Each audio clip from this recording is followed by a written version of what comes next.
Hi everybody, today I'm doing a tool review. Today I'm going to be reviewing diagnostic scanners. And there are a lot of different diagnostic scanners. I've got a few out here and I'm going to talk about all of them. Everything from the most basic to professional grade. And of course check links in the video description for where you can buy pretty much all of these. This video is covering everything from OBD2 onward, so that's 1996 and newer. Of course different manufacturers have gone far beyond that in recent years. The original OBD2 standard was for diagnostic codes for engine functions, but now the same 16-pin connector is being used for lots more, for diagnosing not just engine, but almost all vehicle functions. Modern cars, in addition to the engine computer, there's lots of other modules which can store codes and which can be queried for data and configuration. Most cars have warning lights only for some of these systems, typically engine, ABS, and traction control. Of course, newer cars may show additional text warnings on the instrument cluster. So the most basic is your run-of-the-mill OBD scanner. This is actually a fairly decent one. You can get them as little as, I don't know, $20 or less now. They plug in, they tell you what the code is. I think most of them these days they can scan and clear codes. Some of the more advanced ones will show you a description of the code itself. I've got a BlueDriver here, which is a great option for most people. You just buy the dongle, download some software, and you do everything on the phone. And the good thing about this is if there's any updates, they come with the software on your phone. So it's hard for this to ever become obsolete.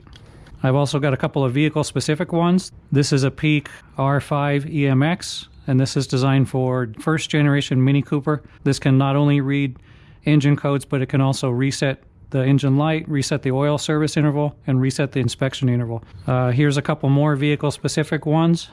This is a Creator C310. This is a pretty good unit. It's very cheap and it handles most service functions for BMW and Mini. It's kind of awkward to use.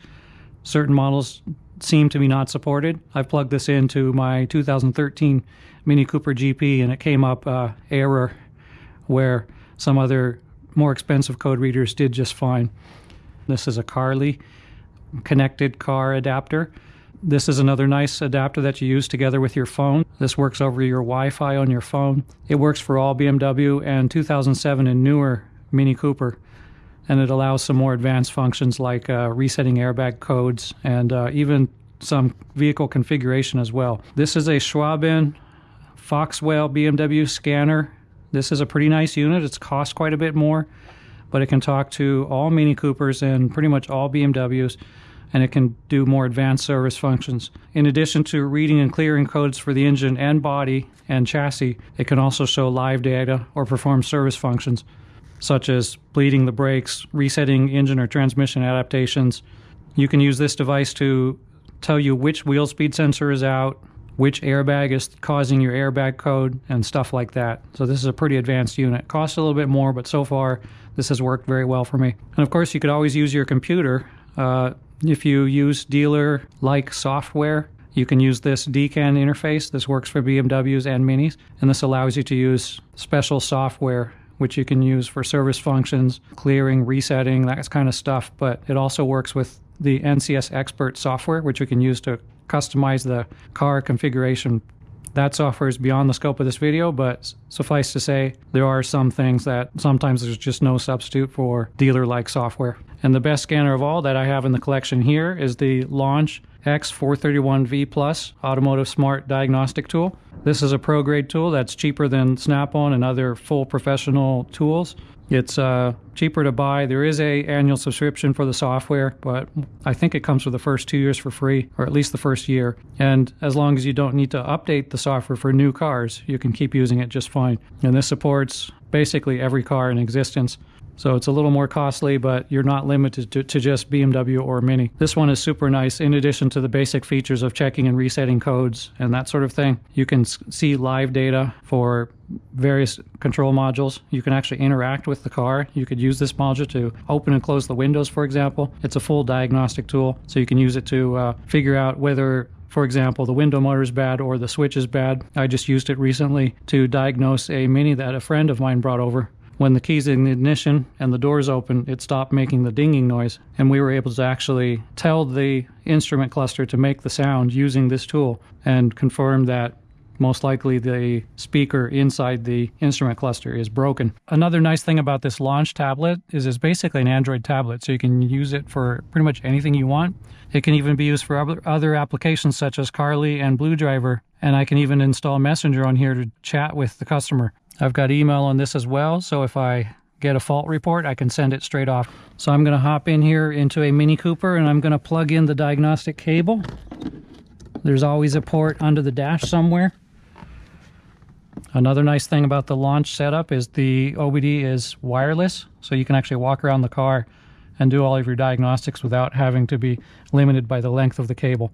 So I'm going to connect to the car. I can use automatic search, which will scan all of the vehicle systems and tell me what codes are present. I can also use manual and then manually select the module I am interested in.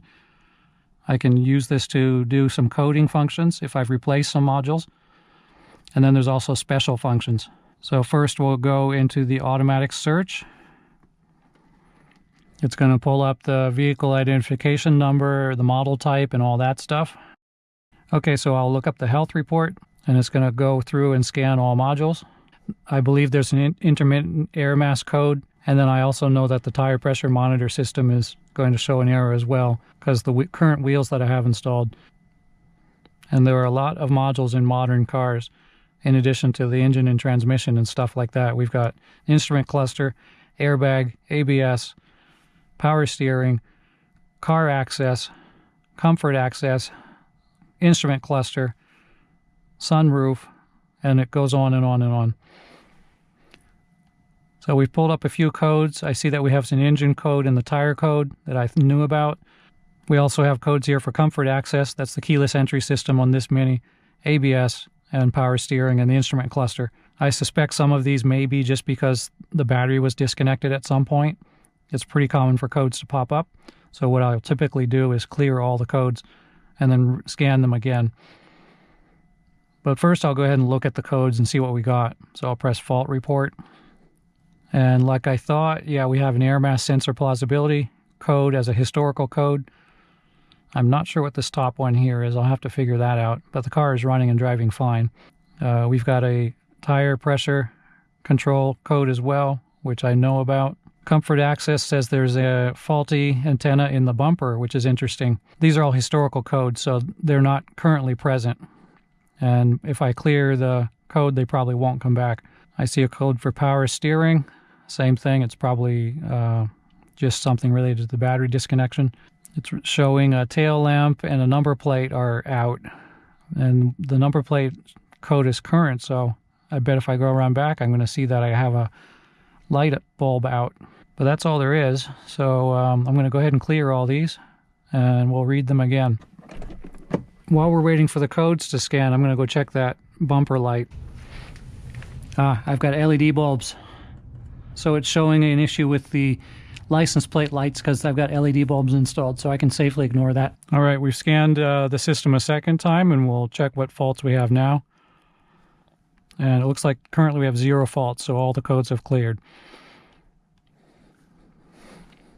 I can also use this device to access all of the systems directly. So we've got the engine and the car access, tire pressure control, ABS, and power steering. And for the body, we've got a whole bunch. And this is pretty cool. I can actually go in to any of these modules. The actuation test is pretty cool. I can use this to actually open the sunroof.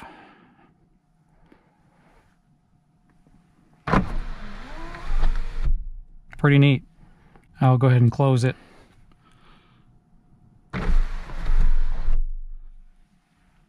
There are special functions as well. For this module, for example, I can initialize the sunroof if it's not closing all the way, for example.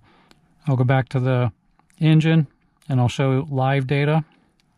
So this is really nice. I can use it to read data stream. Also, there's freeze frame. If there's any current fault codes, I can open the freeze frame option and it will show additional information about when the code was triggered.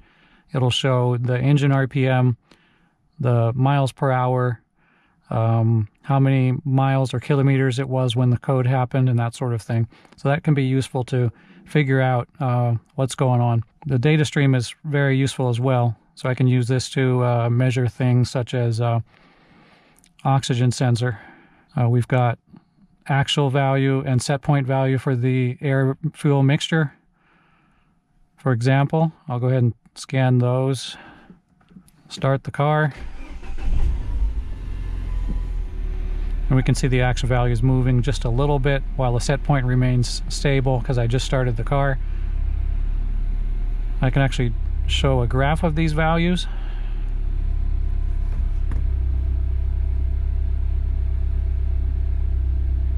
So we can see the car is hunting a little bit to try to maintain the actual value close to the set point.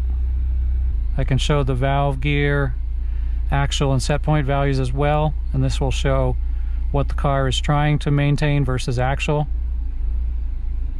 And you can see the numbers moving around a little bit as it hunts to maintain. Right now the car is stumbling a little bit. So you can see the set point value dropped and so did the actual. Pretty nice.